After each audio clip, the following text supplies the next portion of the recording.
আমরা আহলু হাদিস নই, আমরা ওয়াহাবি নই, আমরা সালাফি নই, আমরা শিয়া নই, আমরা খারিজি নই।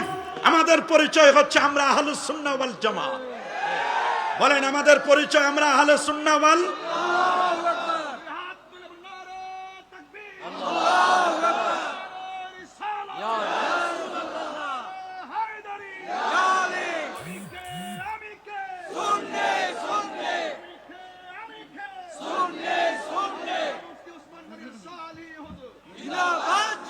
আহলে সুন্নাহ ওয়াল জামাতের আকীদা মোতাবেক আহলে বাইতকে মহব্বত করতে হবে, আহলে বাইতকে ভালোবাসতে হবে। আল্লাহর নবী ১৫০০ বছর আগে তিনি স্পষ্ট ভাষায় বলে দিয়েছেন, আন-নুজুমু আমানাতুল লিস-সামা।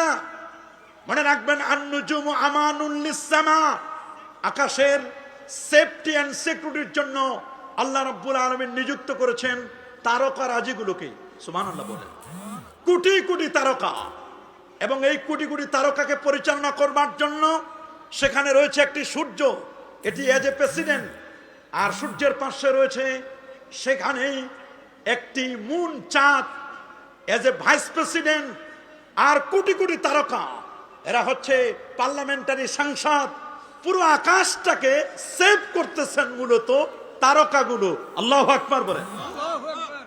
ওয়ানা আমানুল্লাহ আসহাবি, আর আমি রাসূলুল্লাহ হচ্ছি আমার সাহাবীদের জন্য সেভ করার জন্য। আমি যতদিন আছি আমার সাহাবীরা সেফ আছে, বাতিলপন্থীরা কেউ কখনো তাদের উপর হামলা করতে পারবে। আর আমার আহলে বাইত, আমার আহলে বাইত আমানুল্লাহ উম্মতি, আমার উম্মতের সেফটি এন্ড সিকিউরিটি দিবে মূলত আমার আহলে বাইতেরা। আল্লাহু আকবার বলেন। সুতরাং কেউ যদি এই উম্মতের সেফটি এন্ড সিকিউরিটিকে ভঙ্গ করতে চায়, তাহলে সে যেন আহলে বাইতের ব্যাপারে বিরূপ প্রতিক্রিয়া দেখায়, আহলে বাইতের ব্যাপারে বিষোদ্গার করে। যদি কেউ আহলে বাইতের ব্যাপারে বিষোদ্গার করে, বুঝতে হবে ওই লোকটি রাসূলুল্লাহর উম্মতের সাথে বেয়াদবি করছে, রাসূলুল্লাহর উম্মতের বিরুদ্ধে তার মূলত অবস্থান। যদি কেউ আল্লাহর হাবিবের উম্মতের বিরুদ্ধে কেউ অবস্থান নিতে চায়, সে যেন নবীর আহলে বাইতের সাথে যেন বেয়াদবি করে। বলেন না নাউজুবিল্লাহ। এই একটি হাদিস। দ্বিতীয় আরেকটি হাদিস আমি বলবো। আল্লাহ নবী বিদায় হজ্জের ভাষণে ব্যর্থ কণ্ঠে তিনি বলে দিয়েছেন, আইয়ুহান নাস তারাকতু ফীকুম আমরাইন, হে মানব জাতি, আমি তোমাদের মাঝে দুটো জিনিস থেকে যাচ্ছি। লান তাদিল্লু মা ইন তামাসসাকতুম বিহিমা, তোমরা কোনোদিন গোমরা হবে না, পথভ্রষ্ট হবে না যদি দুটো জিনিসকে তোমরা আঁকড়ে ধরতে পারো। যার একটি হচ্ছে আল্লাহর কোরআন আখিরি কালাম, আরেকটি হচ্ছে ইতরাতি ইয়ানি আহলে বাইতি, আমার আহলে বাইত। আহলে বাইতকে যতদিন পর্যন্ত আঁকড়ে ধরবে ততদিন পর্যন্ত তোমরা গোমরা হবে না, পথভ্রষ্ট হবে না। আজকে আমরা দেখতে পাচ্ছি 51,50,00,000 বর্গ কিলোমিটারের বিশাল এই পৃথিবীতে 59টি মুসলিম দেশের মোরালরা ঐক্যবদ্ধ নাই, যেখানে মুসলমান নির্যাতিত, নিপীড়িত, নিষ্পেষিত। বাইতুল মুকাদ্দাস আজকে আমাদের হাত ছাড়া। এর পিছনে অন্যতম কারণ আমরা কোরআন থেকে যোজন যোজন অনেক দূরে চলে আসি, আর আহলে বাইত নবীর সুন্নাহ, নবীর আদর্শ, নবীর পরিবার থেকে আমরা দূরে সরে আসি, যে কারণে মুসলমান আজকে আমরা মার খাচ্ছি। ঠিক কিনা বলেন? আসসালামু আলাইকুম ওরহমতুল্লাহি ওয়াবারকাতুহু। ওসমান গনি সালি হুজুর কি সুন্দর বক্তব্য রাখছে, একটা বয়ান করছে, আপনারা সবাই শুনছেন।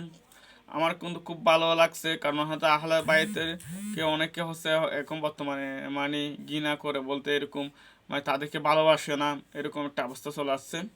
তো ওসমান গনি হুজুর সালি কিন্তু খুব সুন্দরভাবে দলিল দিয়ে, হাদিস দিয়ে বুঝাই দিছে আহলে বাইতকে ভালোবাসতে হবে। এবং বিদায় হজের ভাষণে যে রাসূলুল্লাহ ইসলাম দুইটা জিনিস আঁকড়ে ধরতে বলছে, সেই জিনিসটাও কিন্তু ওসমান গনি সালি হুজুর কিন্তু বলেছে।